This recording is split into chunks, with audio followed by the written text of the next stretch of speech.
Hello everyone and welcome back to Let's Play Shin Megami Tensei. So we are going to be heading over to Roppongi for this next part of this Let's Play, but I did fuck up here. So you do need a specific item for this next part of the game, and that is a Hiranya. But I was stupid and for whatever reason, I guess just because they sound similar, picked up some Hamayas. But what you really need to do is not do this. Don't even go to the healer and pick any of these up because you don't need them. But do go to Shinjuku and go to the junk store and get some Hiranyas because you'll actually need those. But we are going to head on over now. So I thought I'd just show off how to get there because we haven't been to Roppongi yet. So we're going to head north first of all. Hopefully not into too many random encounters along the way. Oh, there's one. Not too bad, though. Alright, so we are going to hit the shoreline here, and we've gone too far north, so we're gonna make our way around this giant-ass boulder. I'm pretty sure that's supposed to be rubble or debris or whatever. Maybe a mountain, but it ends up just looking like a giant-ass boulder. Thanks, low-budget games. Gonna fight a scorpion death god here. Not too hard to deal with. I just noticed that I think the overworld just uses that street as the default combat background, but we are technically crossing over this desert area. Kazuya leveled up, so that's nice. Some points into it.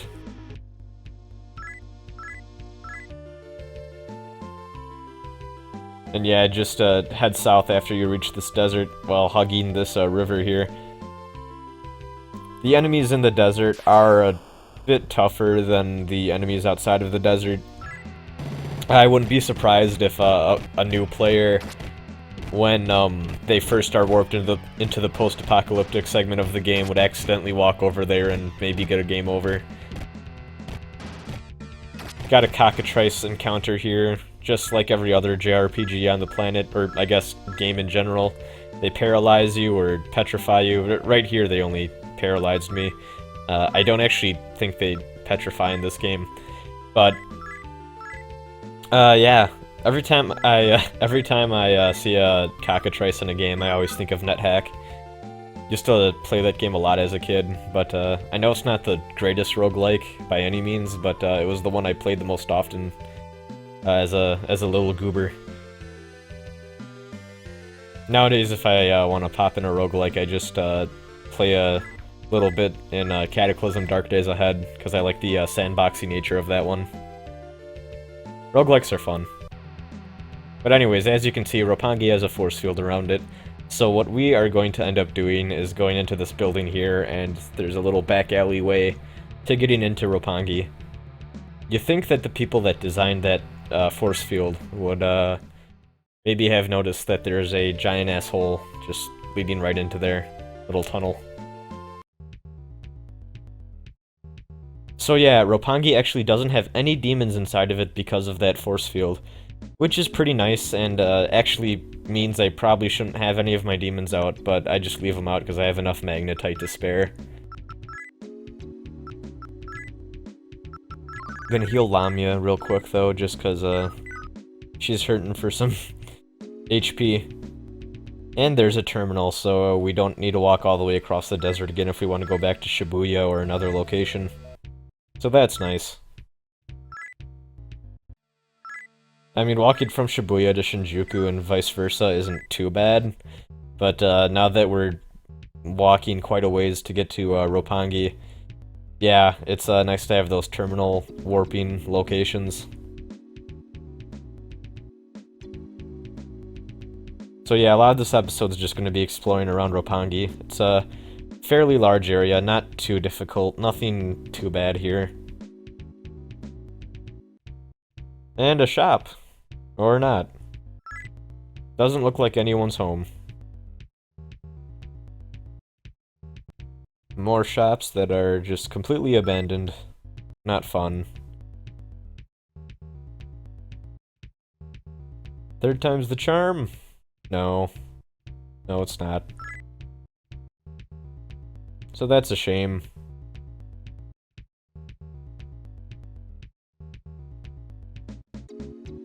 Just gonna keep walking around here and see if we can run into anyone who maybe has an idea of what's going on here. Yeah, I've heard rumors that it turned into a crazy zombie town. Some people have said that it turned into a peaceful oasis sort of deal. Which I can believe. I mean, the force field does keep all the demons out, but if there are zombies about, that's not good either. Roppongi may as well be Raccoon City at that point.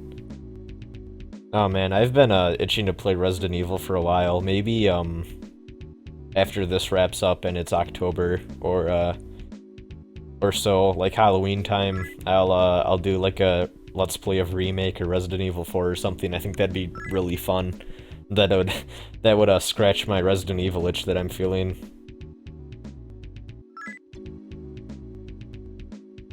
So this NPC right here,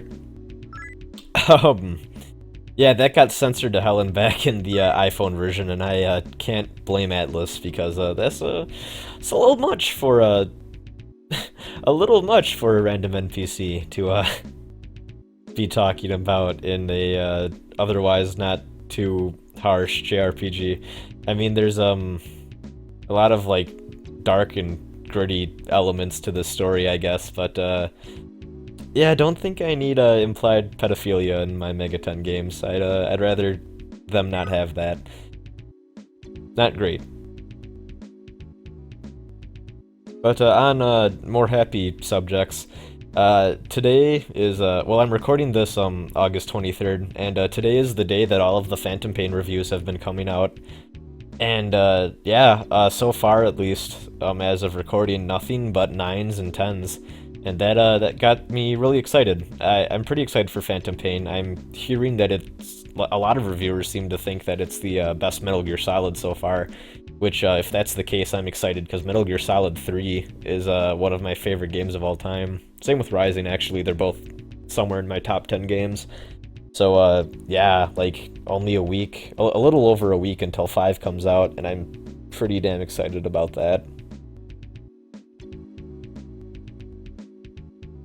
Should be a lot of fun. Oh.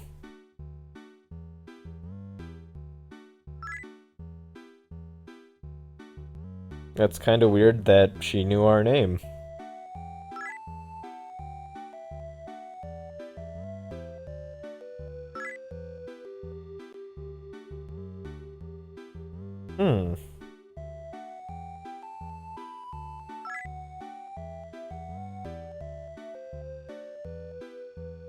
Let us in.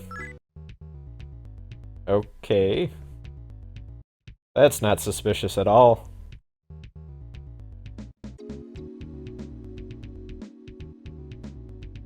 So for those of you that maybe are familiar with some of the other SMT stuff, or Persona 3, Persona 4, well, basically any Megaton game. Treasure, oh, it's empty. But yeah, if you're familiar with any Megaton game, it probably features Alice as a very special demon. And this is the first game where Alice appeared, so yeah. She's basically just as a character a reference to her role here in SMT1. Granted, she's just a regular girl, pretty much, in this game, and she's not a demon, but I'm happy that they made her a Persona/demon in the other games, because it's neat, and it always reminds me of this game whenever she pops up. This is really the only game where she has any story significance, and I actually like this part of the game a lot. I think it's a nice side tangent to the actual story. This little Roppongi area here. And as you can see, those two black spaces are staircases, one leading up, one leading down. We don't want to go anywhere there yet, so we're gonna continue walking around. This is just empty. A lot of empty space, actually, on this first floor. Don't like that, but whatever. There's some doorways over there, and we'll get to those, but inside this disco area here, there's a lot of people, so that's nice. The entire place isn't completely abandoned. And I've yet to see any zombies. So maybe it actually is just a safe place that has a force field around it, and nothing suspicious is going on. Maybe there is a diamond in the rough in this wacky, wacky world of Shin Megami Tensei.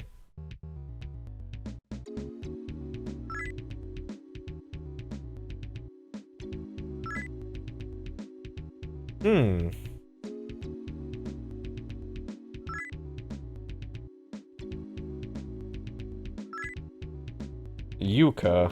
Well, there's a Yuka right there in our party. And we know of one other Yuka, so I wonder. Sure enough, there's our old neighbor pal.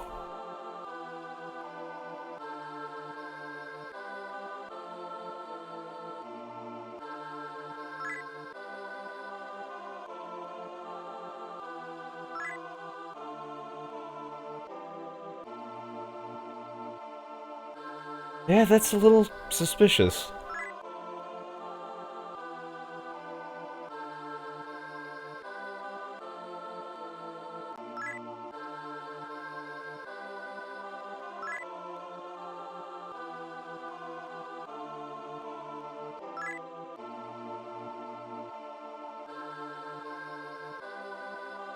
I would be mad too if my boyfriend left me for 30 years after a nuclear bomb went off.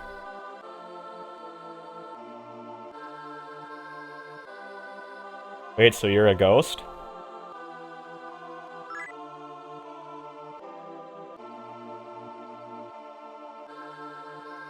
Black Baron? Like, the antagonist from Mad World?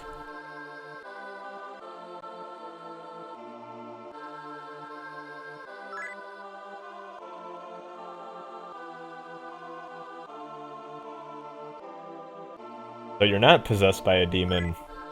You're just normal.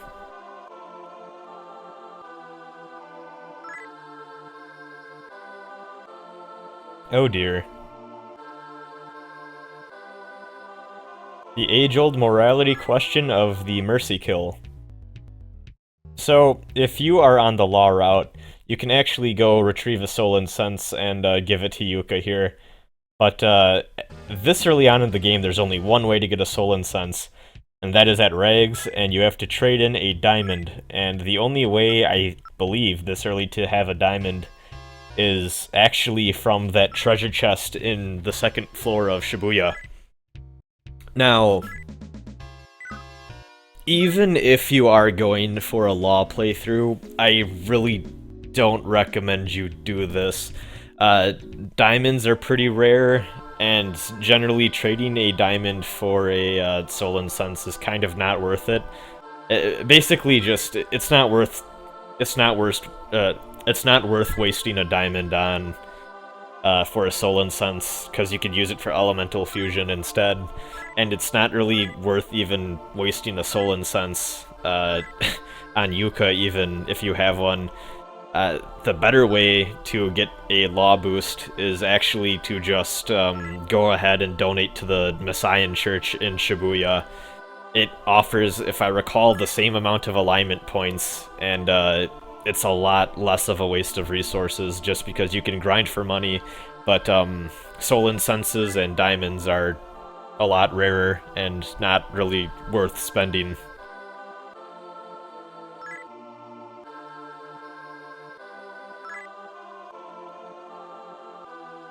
So yeah, I really only recommend you do this little side quest here for role-playing purposes.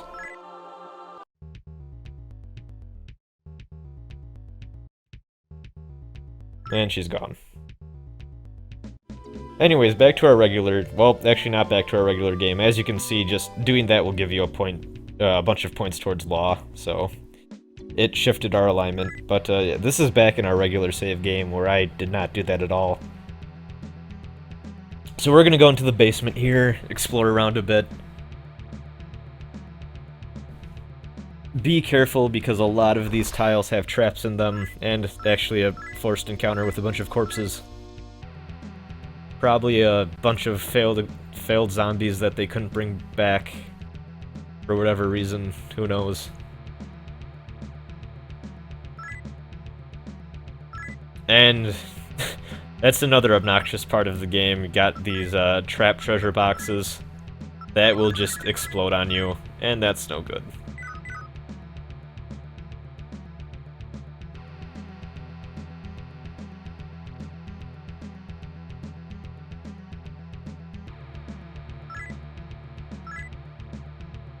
So I don't know what the fuck happened there, but that somehow gave everyone more HP? And now everyone has HP past their maximum HP limit? Well, except for Kazuya, but...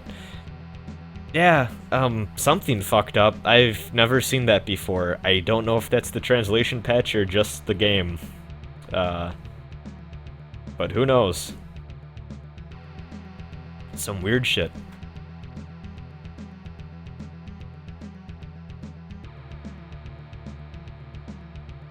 So some of these floor tiles will randomly inflict someone with poison, or at least try. Sometimes you'll just walk over one, and no one will get hit with it, but some of these other tiles will randomly damage people, as you can see. The ones that poison you aren't too much of a pain just because you have items and spells that can deal with that, that don't take up too much MP. The ones that damage everyone, though, more of a waste of MP because healing spells cost more. Anyways, that's the item we needed to get in this basement area, is that gushing jar. And of course it's through a bunch of trap rooms, which is a pain. But we're gonna make our way out here. Actually, probably a really good idea to just have your human party members out, so you have to, you only have to care about their HP rather than everyone's. Like all your demons and stuff. Should have thought of that, but whatever. Not too big of a deal.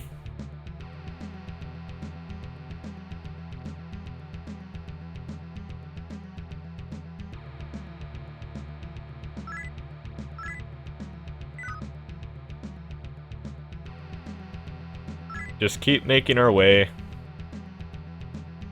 And that room looks awfully suspicious. So let's try going in here. Black Baron.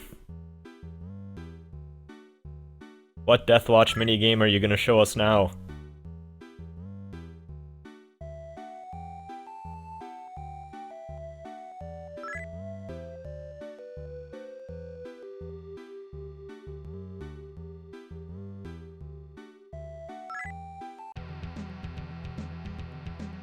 Alright, I'm not gonna put everyone through, going all the way back upstairs, so I'm just gonna transition out of this scene.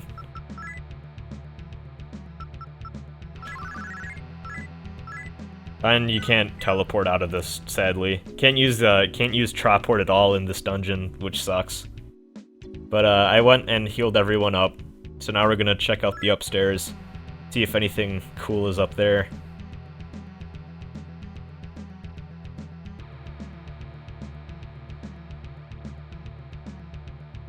More trap floors. Not fun. Not fun at all. Speed incense. Gonna just give that to Kazuya. Overall game plan is still giving all the incenses except for magic and intelligence to Kazuya. The rest are gonna go to Yuka.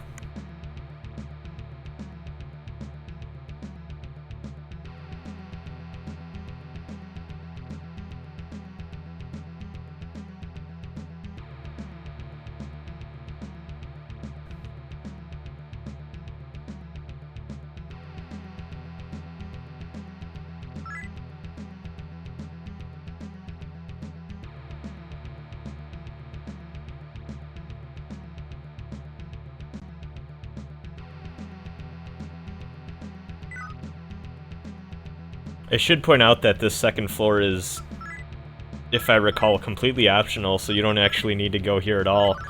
But there's some treasure on this floor, such as the speed incense, and I think a little bit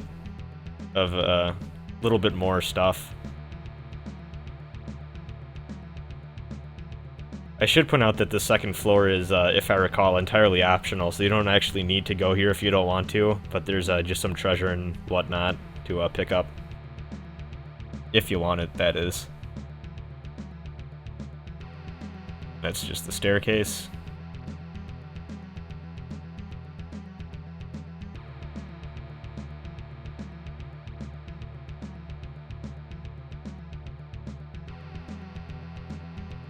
At least there are no encounters or anything for this this part, because all these trap floors combined with a bunch of random encounters would just be a pain in the ass, but don't have to deal with that, thankfully.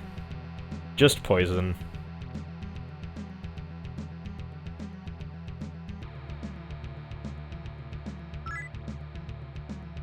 So that door we cannot open yet. We need a special item that we're gonna get later on in the game, so we can go back there later.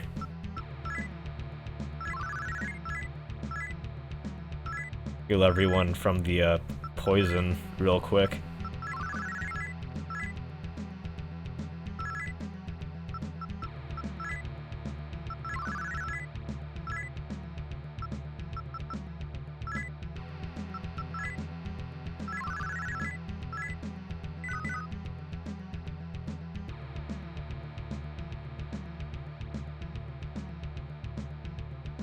So we already found that. That's the gushing jar that they keep in the basement. And you know, I just realized something. So we were told in Shinjuku that they were talking about a pot, but it turned out to be a jar. I feel cheated and lied to. I wanted to make some dank 420 meme jokes on this Let's Play. And the NPCs are not letting me. I am very mad about this fact.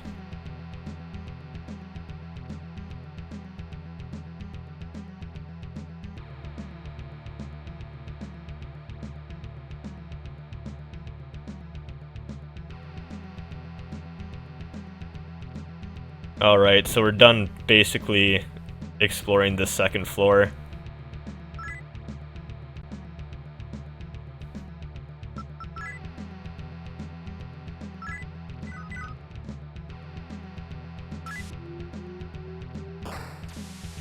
So yeah, let's head on up to the third floor here and see what's up.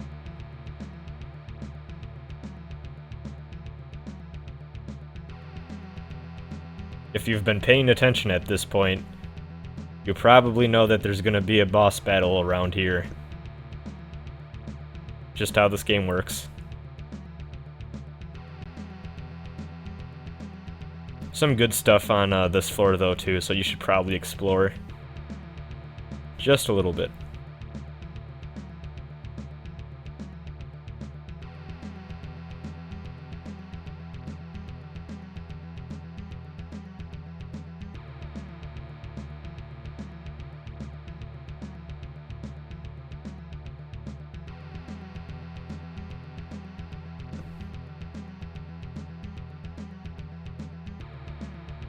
Treasure box here, and is just another trap.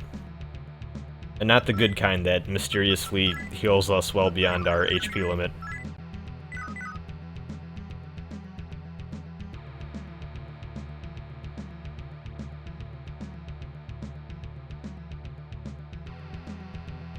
Minor annoyance that if you don't use an elevator... Oh. Well, this looks different. But yeah, minor annoyance in this game is if you use an elevator or a staircase, they don't mark it on your map. You have to go back down or back up, depending on if you went up or down, I guess, to actually have it marked on the map. And it's just a minor gripe, but I like having my maps completed, so I hate that, because I always forget to double back around to mark it off. Alright, so that is a pretty ominous room line up there, so real quick we're gonna run into the side room and pick up a treasure. Topaz, that's nice. Can't have too many gems.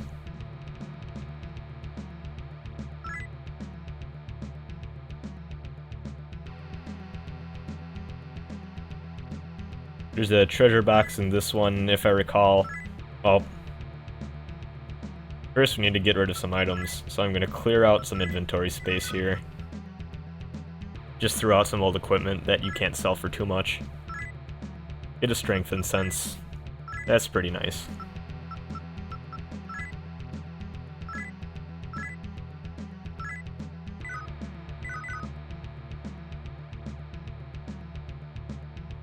So, yeah, 2 of these rooms here are just empty, which I don't even get why they bothered putting them in, but whatever. Alright, so this room, this is gonna be a boss room.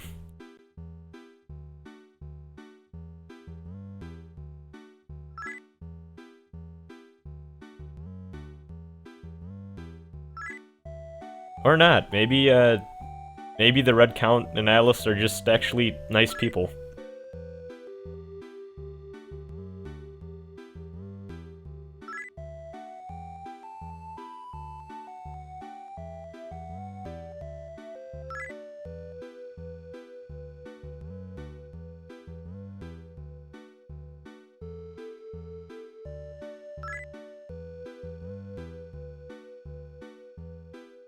So this is the point where I realized I fucked up, and I needed to go all the way back to Shinjuku. Alright, so let's make our way back. I do want to point out, I picked up from a demon, I think it was, Mamonfu? I don't remember their actual name. It's the one I called Zabumafu a few episodes back. I picked up a new sword from one of them that is actually quite a bit more powerful than the one I got from the Diamond Realm. So that was nice. Anyways, yeah, we're gonna pick up a Hiranya here for pretty cheap, and then make our way all the way back to Alice. I felt pretty stupid that I got the items confused, but it happens. Alright, so let's go back in here. Thank you, Secretary Man. And now that we have what she wants, let's see what happens.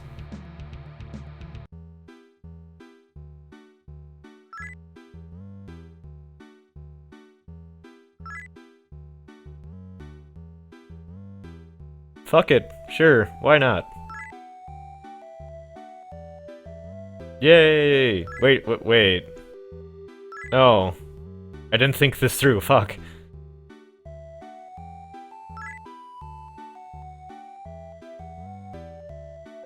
Oh. Yeah, but that does explain Alice's skill in other Mega 10 games called Die For Me, which is a skill that has like a 50% chance or so of just insta-killing the enemies that it hits.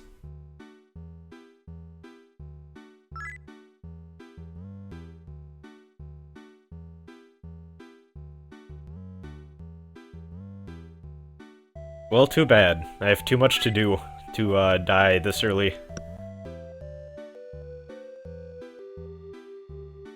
Like, finish a Let's Play. Hashtag life priorities.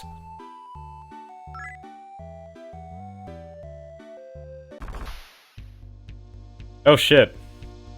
Oh. Well, yeah. So that's a boss fight that's just completely averted. So, the secret to that is if you don't have the Gushing Jar, you get into a boss fight with Belial, but Belial is very powerful, and it is actually impossible to win the fight. So yeah, you need to actually pick up the Gushing Jar before that point, or else you're just going to get a game over. And Yuriko? What are you doing here? I assumed you just died in the explosion, and also you look young as ever. But unlike Yuka, I don't think you're a ghost. And unlike the other Yuka, I don't think you got reincarnated. So what's the deal?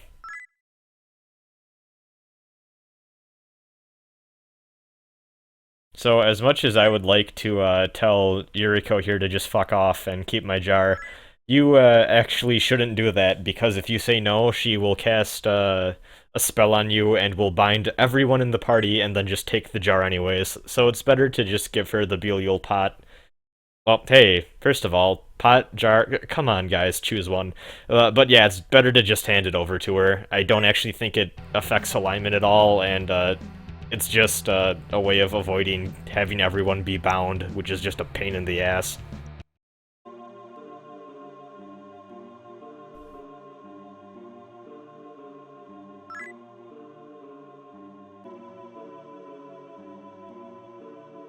I'm sorry, I didn't want to die?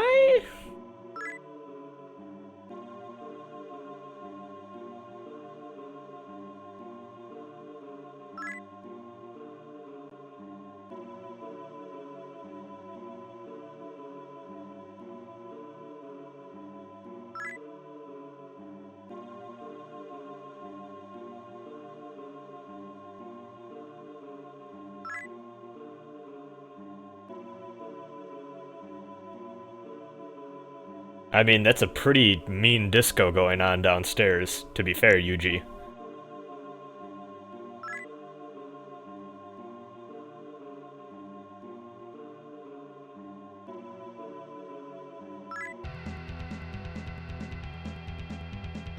Them there same gift.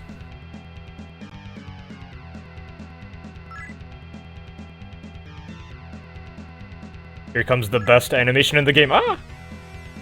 Giant hands. Oh no, Yuji is trapped.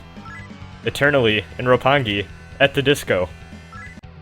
So we need to go save Yuji from his eternal disco fate. So I'll go all the way down here to the same room that we found Black Baron in before. Also, this music does not fit what is going on at all. This is actually pretty funny.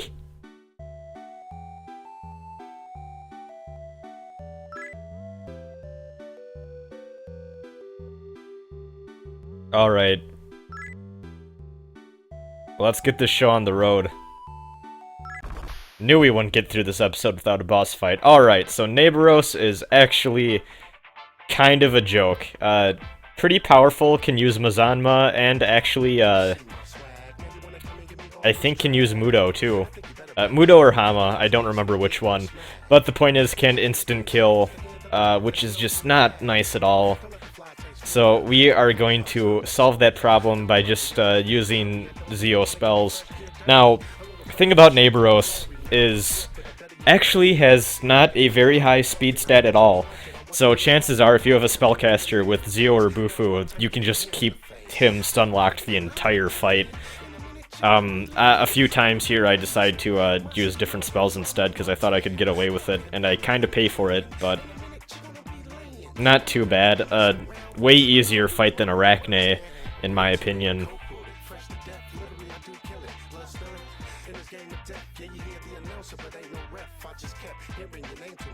Not too much to talk about here, really. Just keep with the same strategy the entire fight, and eventually you'll win. If you have a demon with Tetraja, though, you might want to cast that at the start just so you can be safe and block any instant death attacks that may happen. There we go. Yeah, that was a Mudo spell. Hit Lamia right in the face. That sucked. Gonna summon a minion here. Gonna bring in Zabufu. Thought a little hard about that, but yeah, gonna bring him in. We haven't used him at all yet, so that'll be nice. Give him some time out on the field. Yeah, I tried using Marin Karen. It doesn't seem like status effects really work on this boss. Nerve bullets weren't really working either.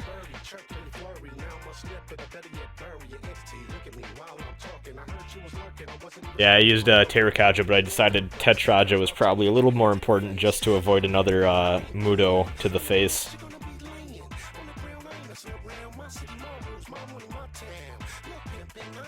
And Undyne makes this fight pretty easy too with Media Rahan. Because Mazanma does some damage, but if you can heal everyone back up, nothing to worry about.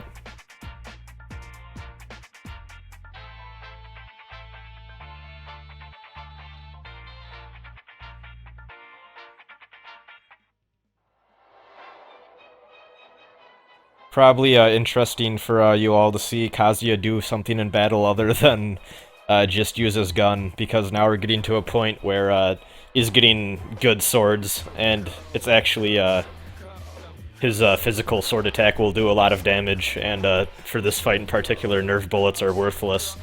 So, yeah, Terukaja plus physical build for Kazuya. Well, I guess you can only really do a physical build because he doesn't learn any magic, but he's doing some damage, like, right there, 69. Of course it would be 69, god damn it. Yeah, just gonna auto it out to finish it.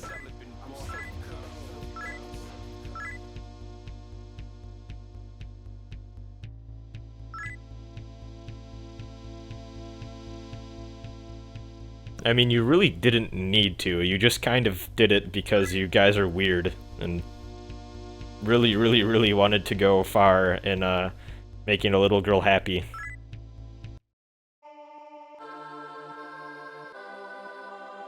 Anyways, let's send Yuji's spooky specter off into the afterlife.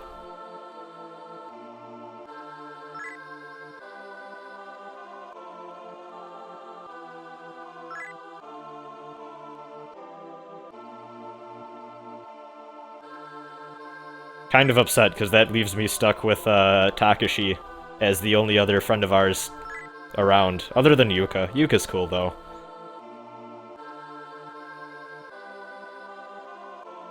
So, they never actually hint at this anywhere in the game, but I really like to think this Messenger of God is just Metatron wearing a blue cloak. It's a little headcanon of mine.